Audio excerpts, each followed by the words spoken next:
Bonjour, alors aujourd'hui on se retrouve dans ma cuisine. Eh ben ouais, ça change un petit peu. Donc ceux qui me suivent, vous savez que je suis abonnée à la Choco Folies.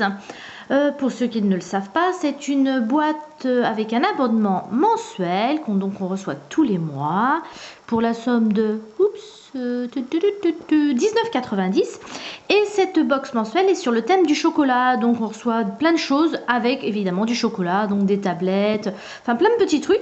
Et dans la dernière box il y avait cela, à savoir une préparation pour du riz au lait.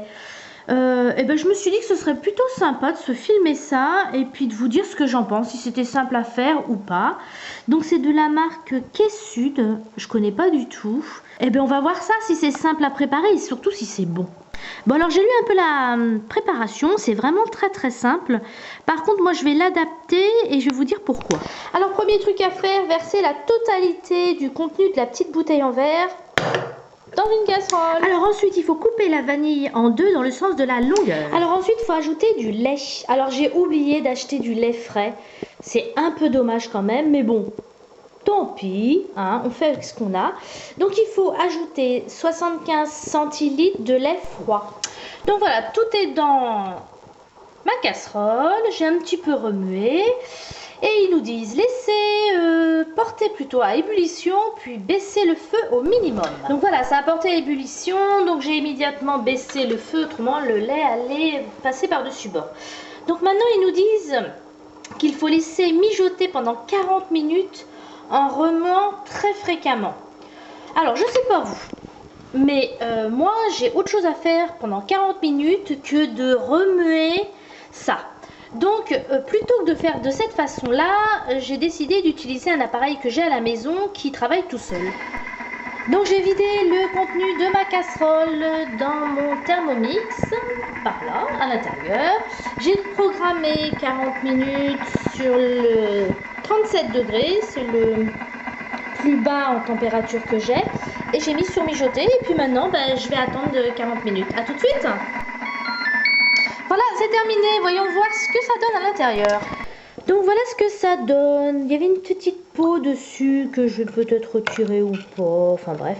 Donc le choix des ramequins. J'ai galéré à choisir les ramequins. Je ne savais pas si je devais prendre des très hauts, petits. Bon, j'ai fait le choix de cette petite quantité.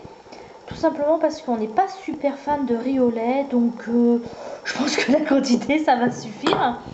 Bon je vais transvaser. Alors j'ai transvasé ce qu'il y avait dans mon Thermomix dans ma casserole parce qu'en fait c'était pas du tout pratique à transvaser dans les ramequins. Et là c'est bien plus pratique. Bon, faites pas attention au désordre qui peut exister dans ma cuisine, hein, le pichet qui traîne, 2-3 trucs. C'est bien, ça change un peu de ce que vous pouvez voir d'habitude. D'habitude, vous voyez que mes mains ou les produits de beauté ou l'origami que je peux faire. Là, ça change un peu. Donc là, je transvase. J'essaye de ne pas remplir jusqu'en haut parce que je me doute qu'avec le riz qu'il y a au fond, ça va faire un petit peu monter les niveaux. Tada! C'est terminé. Donc, comme vous pouvez le voir, j'ai pu faire 6 ramequins. Pour la dégustation, ce sera dans quelques jours. Je ne sais pas de quelle façon je vais vous faire ça, si je refais une vidéo ou si je vous mets un petit texte après. Donc pour rappel, c'est une préparation pour riz au lait de la marque K-Sud. Bon, vous avez vu, hein, rien de bien compliqué à faire. Effectivement, peut-être le côté remuer pendant 40 minutes, c'est un petit peu casse-pied. On n'est peut-être pas obligé de remuer tout le temps. Enfin bon. Je vais goûter et puis je vous dirai. Donc là il est midi, donc ça fera notre dessert pour ce soir.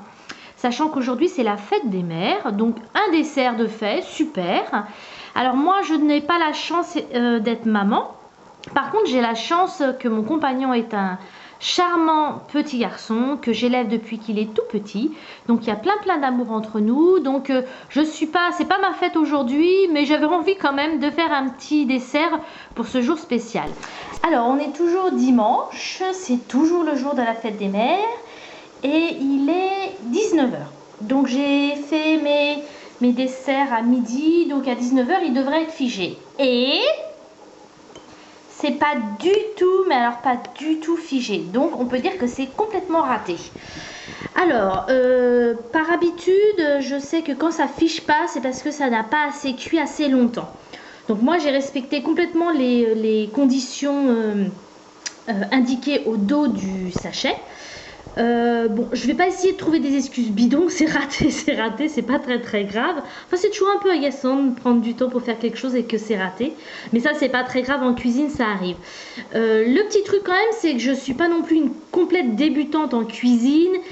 Et je trouve ça quand même très super liquide. Donc, c'est vraiment raté de chez raté. Donc... je sais pas si je dois vous dire d'en acheter ou pas en acheter. Donc je vais vous laisser votre propre opinion. Après tout, je sais pas trop combien ça coûte. Si ça coûte pas très cher, tentez le coup quand même. Mais là franchement, c'est complètement raté de chez raté. Et c'est pas très grave, hein. Je voulais quand même vous montrer que le résultat était un peu minable. Bah écoutez, c'est des choses qui arrivent. Je vous dis à bientôt et bye bye.